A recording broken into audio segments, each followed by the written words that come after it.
Be my crew. You'll awake with a tummy ache. Into bed you hop and dream away.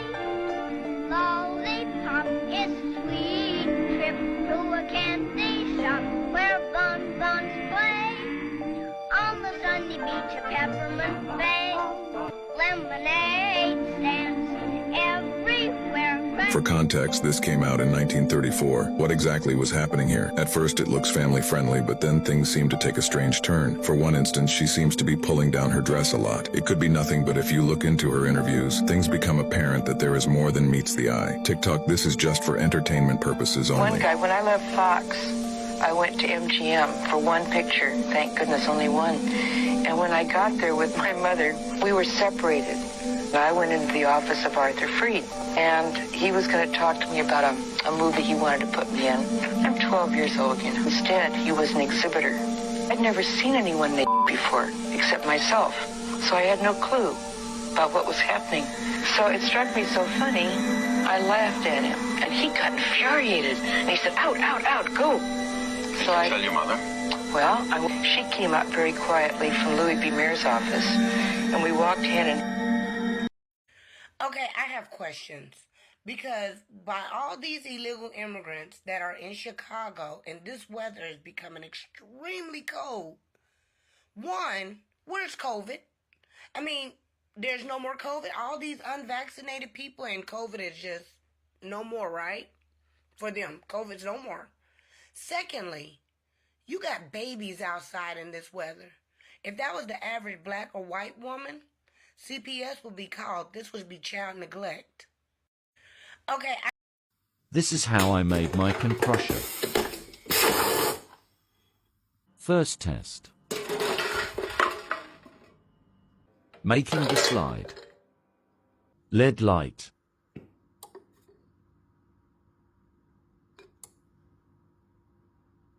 Test without air cylinder. The Can Crusher is finished. Things get spooky when James Fodder buys a doll from an old beaten-down antique shop.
All right, give me a 3 count, Jamie. Okay, 3, 2, 1.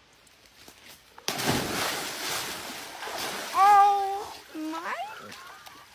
Oh, I got my glasses still too. That was amazing! Holy cow.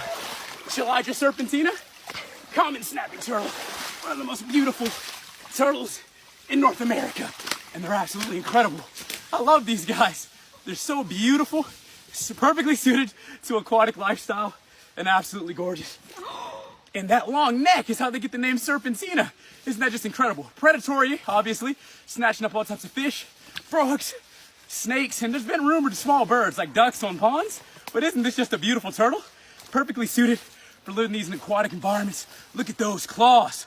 Perfectly suited for digging in the mud where they like to bury down in the day to escape the sun, and then they'll take a short breather, come up, get a gulp of air, and survey the pond for any tasty morsels that are moving around. Look at the scars on this turtle's head. I promise you, they're not from me. They're from a long life of battling. There's tons of other snapping turtles in here, and they're pretty territorial. Males do not like other males being in their habitat. So that's exactly what this big fella was doing. Turtles can be pretty dangerous, so I don't recommend jumping in ponds after them like I just did, because they can do that. But isn't that just incredible? Woo! Let's get them. That's how you do it. I mean, you really have, if you're not going to just outright commit genocide, like against an entire people, which obviously would not be acceptable to really shouldn't be acceptable to anyone, then you're going to leave basically a lot of people alive who subsequently, hate Israel. So really the question is like, how, for every Hamas member that you kill, how many did you create? Mm-hmm. And if you create more than you killed, you've not succeeded. That's the real situation there. And it's safe to say that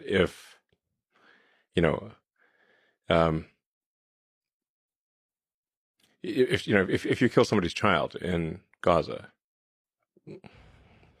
you've made at least a few Hamas members who will die just to kill an Israeli. That's the situation. I mean, you really have, if you're not going to just outright commit genocide, like against an entire people, which obviously would not be acceptable to really shouldn't be acceptable to anyone. So if your life is all about efficiency and every moment is being monitored and counts towards something, then you're not really human. You're a machine at that point, aren't you? I mean, you're a cog in a larger machine. And that's what I think a lot of people feel like these days. Well, and for good reason. There's some chick on the internet, the 22-year-old experiencing life in the corporate world for the first time, and she does this video like, this is terrible, I don't make any money, and they treat me like shit, and treat me like, I'm not worth anything, I'm not human, and everyone's like, shut up and work, honey! Yeah. And I watch this, and I'm like, no, I hope you win. I hope you win. I hope you, the seeds of revolution are sprouting in my heart. I just so hate that culture. Oh, yeah. That treats people like they're not people. Like, for what? Yeah. Well, I mean, I think for some people, in my own sense, learning to be a boss and leader has been tough just because I just started out wanting to be a comedian. I wanted to sleep in. Of course. And masturbate and go. A lot, right? Be chatty. No, I didn't get crazy with it. Okay. I didn't I was not compulsive or anything. No. No, I was an organized, efficient man. Yeah, just. Good. Okay, that's fair. Yeah, one-off kind of guy. Yep. Yeah, kind of like when they play the trumpet in the morning. You never got greedy, though. You never went back. Never went. I got greedy. Yeah, I was like, that's it. Yeah, but so I think learning to do that personally has been it's been a journey for me. But yeah, I think with companies, it's like, how do we get away from that? And is it just? Sometimes I think America was just this Christian experiment. Yes, that got compromised and has turned out poorly. You think? Yes, I think you're onto something there. And I hate to say that because a part of me doesn't really want to admit it. Well, it's obviously true. It's obviously true. I mean, you can't have a democracy unless it's a voluntary system. People have to show a lot of restraint. They have to be all in. There has to be some sense of the common good.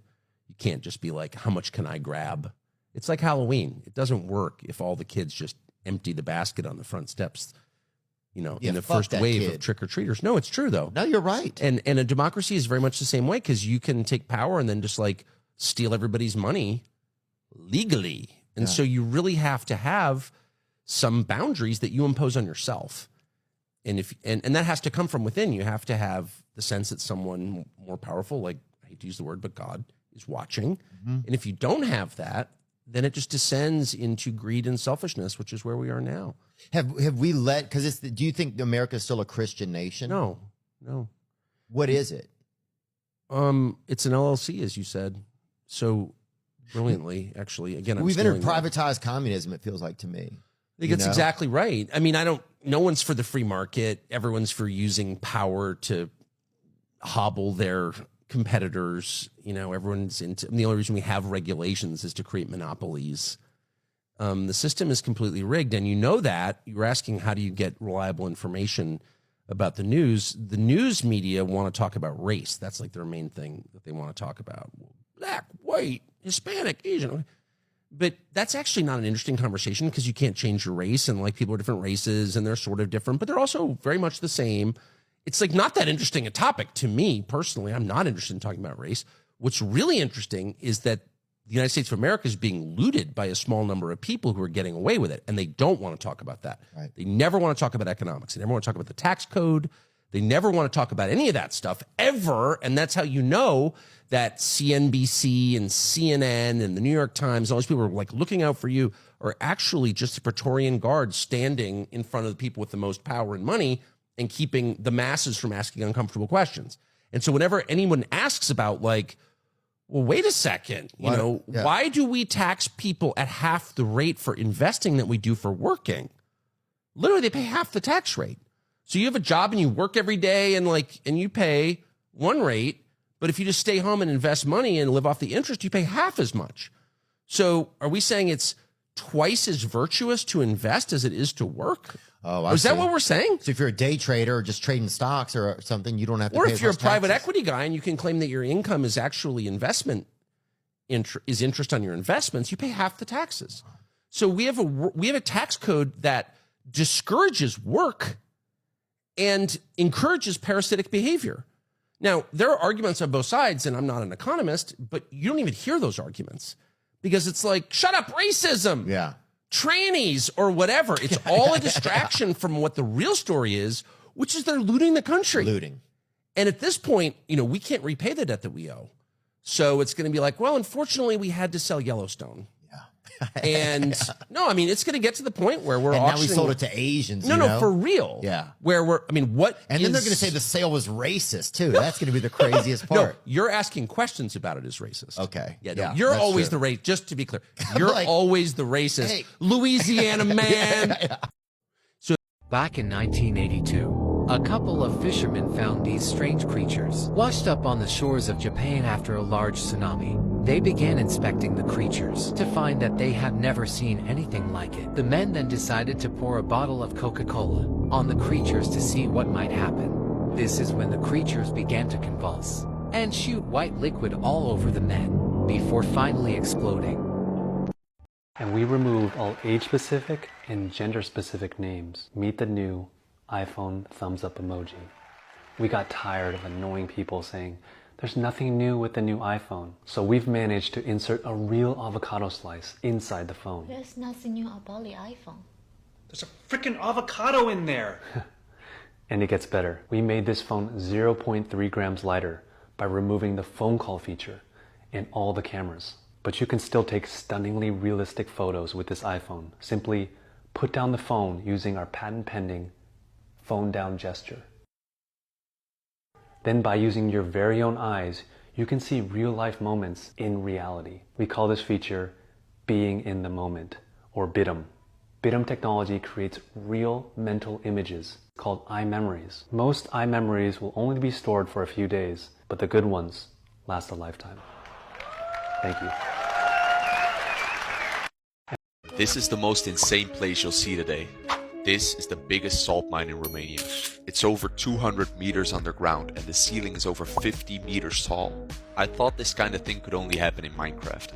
This is the Slanik salt mine, but apparently salt mines get even crazier. This salt mine that is also in Romania has a complete island underground.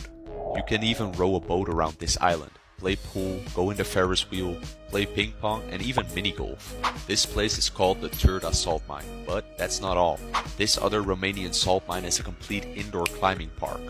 And if you go to Poland, there's even more crazy salt mines like this one. This salt mine is hundreds of years old and has over 2,000 chambers and passages stretching over 280 kilometers. It includes 4 cathedrals that are carved out of salt. This all shows that you might not know what's going on underneath your feet. I tell stories about awesome places every day, so follow for more. A lot of you guys have been sending me this video asking for my opinion. We're going to go ahead and take a look. I don't know where it originally comes from. If you do, go ahead and tag. You can see here it is some kind of very frightening looking wolf-like creature.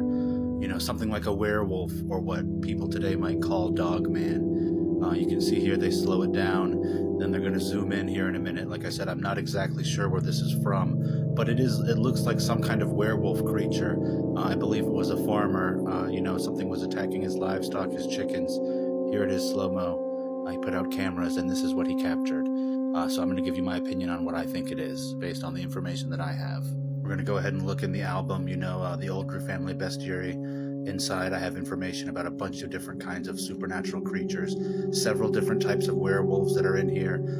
There's multiple kinds that I've talked about, but the one that I do think we are seeing here is this one, which I have described as the same kind of thing as a Dogman. This is a permanent type of creature. Once a person becomes this thing, they never turn back. They do hunt livestock. They hunt people also, so the person who captured this should feel kind of lucky.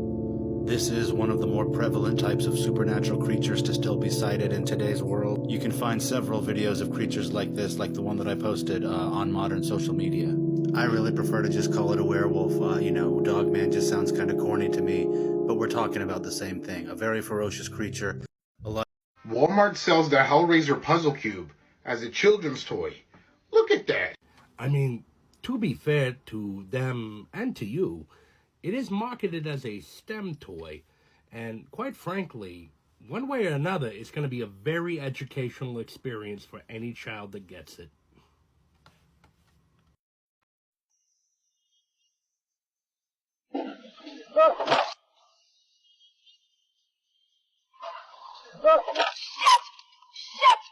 Shit! What happened, babe? Oh my god! Someone ran a red light. Holy crap!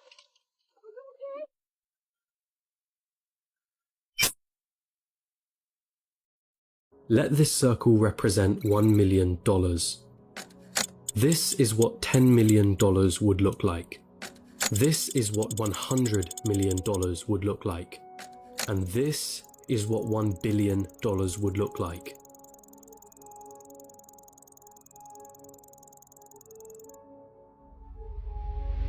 Jeff Bezos, the founder of Amazon, has a net worth of 117 times this number. And then there's you. You're probably working a job right now, one that you got from the degree that you studied for in university. You probably don't have much in savings, your living expenses seem ridiculously high, you feel as though you're not paid enough, you have credit card debt that needs taken care of. Maybe you're a student, studying for a degree that you hope can land you a job that you hope can bring in some good money. You probably don't have any savings, only a pesky student debt hanging above your head. Wealth? Getting rich?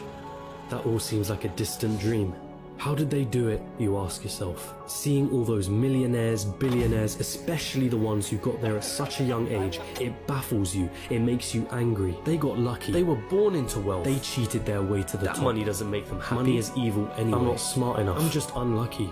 Those dreams you had of buying that mansion, your favorite sports car, paying off your mortgage, traveling around the world, they'll forever remain that way. Just dreams. Nothing more. Nothing less. You come to the harsh realization, it's a rigged game. It's been a rigged game from the start. And you're on the losing side of it. But what if I told you you were wrong? What if there was a way of getting there? An actual equation to wealth, a science behind the way money works. What if you didn't have to abandon those dreams of paying off your parents' mortgage or traveling around the world? Would you call me a liar for saying so? I promise that I'm not, and by the end of this video you'll understand. There's a side to the coin that you're not being shown. But I warn you, the road is tough. It's filled with struggle. It's filled with ups and downs. It will mean swallowing some difficult truths that the school system and society haven't told you yet. And let me be clear, there are many of you who will not make it to the end of this road. But for those of you that do, at the end of this road lies wealth beyond what you thought you could attain. At the end of that road lies the freedom of never having to worry about money again. So, are you with me? Then let's not waste any more time. What do you really think about money? Is it something you work for? Is it earned or is it inherited? Is it the root cause of all evil? Are you desperate to have more of it? Have you been chasing it most of your life? Truth is, most of what you think about money has been influenced by your upbringing and environment. If you were born into a family that didn't have much money growing up, then you're more inclined to believe that you too will not grow up to have much money. Or perhaps you went on the complete opposite end and decided to make as much money as you can so that you will never be in that position again. The fact that your school didn't teach you much about this subject doesn't help things. And because of this, most of you are going to have false beliefs about money that aren't going to help you on this journey. Now stick with me here, because we're going to have to change the way you've been seeing money your whole life. Hollywood has always had a habit of depicting the wealthy and rich as evil, backstabbing, entitled, or corrupt individuals. If you won't get me a squirrel, I'll get one myself. Question is, have you bought into that stereotype? A recent report released by WealthX showed that of the world's ultra-wealthy, those that had a net worth of 30 million or more, 68% of them were self-made. And it seems like every other study backs up this conclusion. Warren Buffett, self-made billionaire. Howard Schultz, born in poverty. Oprah Winfrey, born in poverty. Jeff Bezos, self-made billionaire. Elon Musk, self-made billionaire. Sarah Blakely, self-made billionaire. What is it that these people know that you don't? Truth is, your equation is all wrong. Here's the two-dimensional equation that you've been taught. Money equals salary earned from a job. Past a certain point, the prospect of getting a job becomes the sole purpose of your education. So what's wrong with that, you ask? I'm gonna assume that if you're watching this, you want to make money. A lot of it. And in as short amount of time as possible. If that is your goal, then this equation for generating money will never get you there. We all have one precious resource, the most important resource of all. And once it's gone, there's no way of getting it back. That resource is time. In a standard job, the amount of money you earn is dependent on the amount of time you put into that job. If you earned $20 an hour and worked 40 hours a week, it would take you nearly 24 years to reach a total of $1 million. But that is without subtracting any taxes or any expenses that you will incur over 24 years. And let's not forget that inflation would make your $1 million less valuable. The reality is that on a salary of $20 an hour, you can only really be a millionaire at an old age by living frugally. And most of that precious resource known as time has slipped through your fingers. You traded all that time for money, and it wasn't even a substantial amount either. So again, you ask yourself, how is it then that there are self-made millionaires and billionaires at such young ages? What makes them so different? And the truth is, they have a better equation than you. They have a way of understanding money that you haven't quite grasped yet. The government starts confiscating your dollar before it even hits your wallet. Let's say you're paid $1 from your employer. We all have jobs, you know what that's like. Immediately, you're subject to a litany of taxes that you know full well, beginning federal tax and state tax. But for the sake of explanation here today, we're using round numbers and percentages based on national averages. So first, you pay your federal income tax, which based on the national average comes out to about 22% for the median income in America. And your state and income taxes associated with payroll taxes cost you another 8.9%. Already your dollar earned you just 69 cents into your wallet. Crazy, right? Well, this doesn't even begin to scratch the surface. It gets crazier. Let's say you want to go spend that at the store. You spend your 69 cents. Now, depending on the state you're in, you may pay upwards of an 8% sales tax on any items you buy. But for argument's sake, we'll look at, again, a national average. Comes to about 6.4%. I'm throwing a lot of numbers at you, folks, but trust me, this will all make sense in a sec. Your 69 cents, which was once a full dollar, loses approximately another 4.35 cents in value, bringing your spending power down to just 64.65 cents. You hand over your money, you obtain 64.65 cents worth of goods. The business owner actually nets significantly less. Well, why is that? Now, obviously, aside from fees and licensing and other associated operating criteria imposed by the government, both state and federal and local, which we'll leave all out for simplicity purposes, once they take your dollar, that business also has to pay taxes, just like you did. So when they receive your 64 cents, they're hit with a corporate tax. Now, again, look, in the interest of simplicity, we're eliminating standard deductions, but operating as if we're just being taxed on a profit. So hear me out. This corporate tax coming in at about 20% brings that 64 cents down to 51.72 cents of your full dollar. After just 2 transactions in the economy, you spending it at a business and the business keeping it, nearly 50% is gone to the government. But what about the guy that sold you those goods? Or anyone else who works at that store? They have to get paid, right?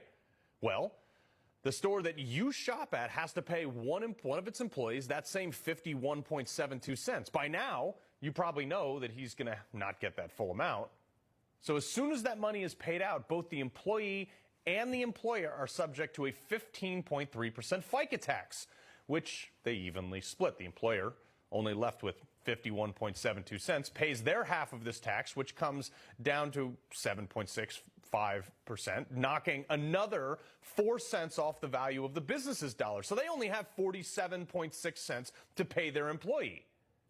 And then pays their half of FICA tax and everything like that with the employee. And look, this is state income tax, as we mentioned earlier. All this averaged in comes about 8.9% for the employee.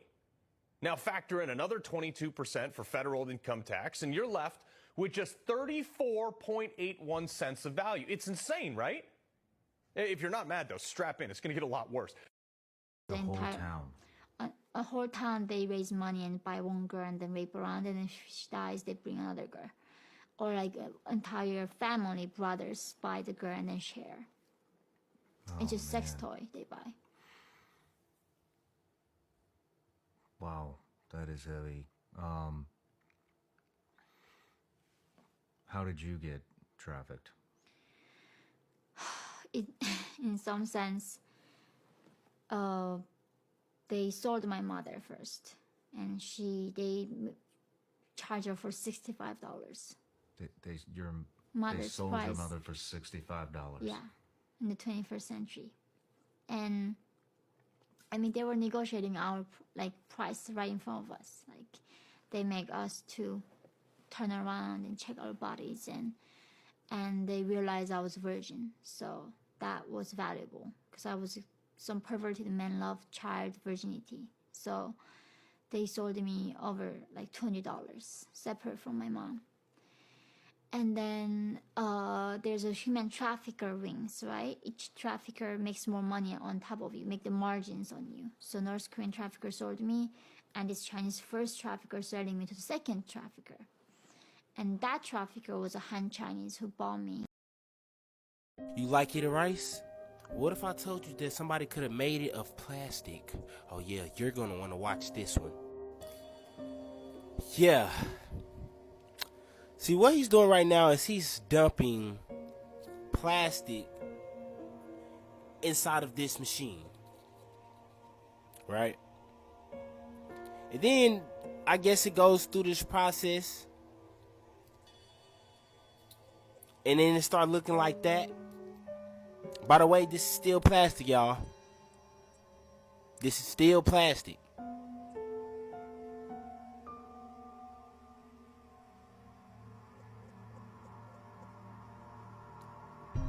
And now I'm guessing it's look like this glop right here, right?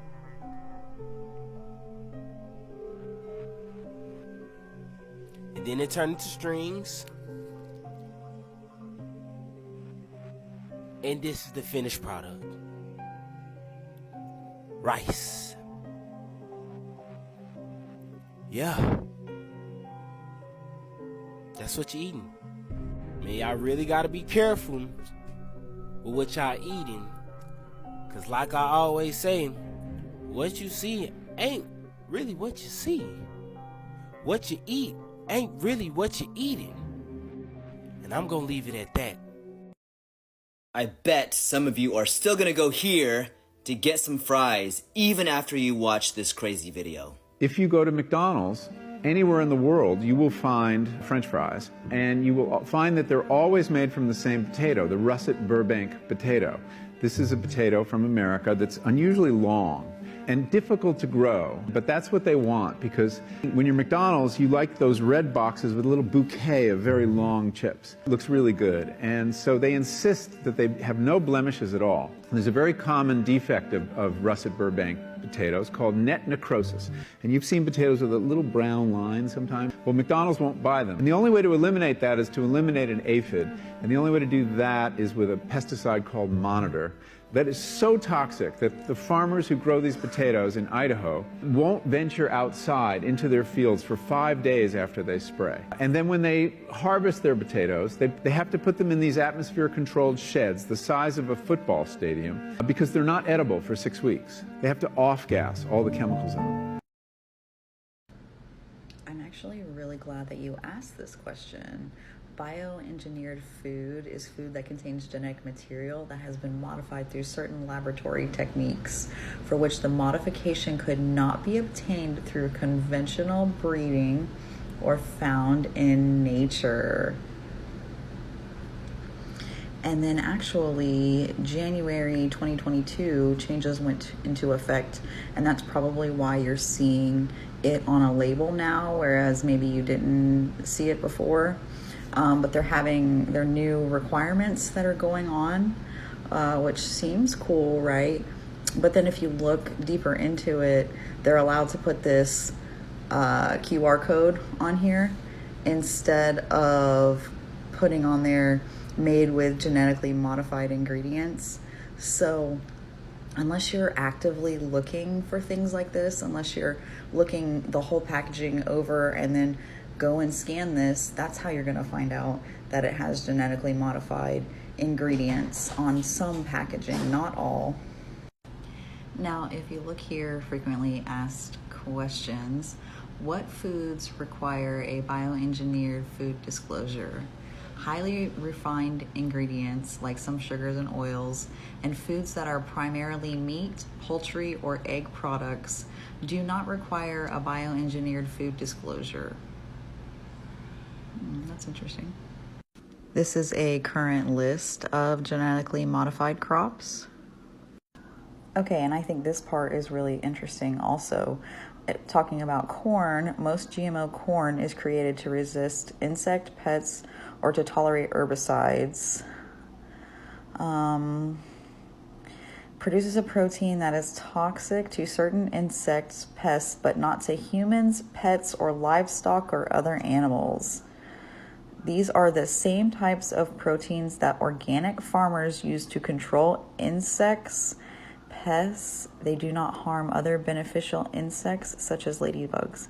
So your organic produce right here, the FDA.gov is telling you that your organic produce is grown and genetically modified so that they don't have to spray pesticides on it. How is that organic?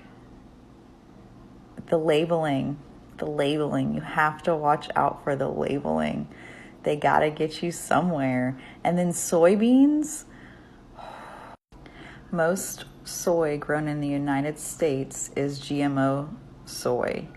Almost every single thing that you buy that's soybean is genetically modified, but then you don't even realize what they're putting it in.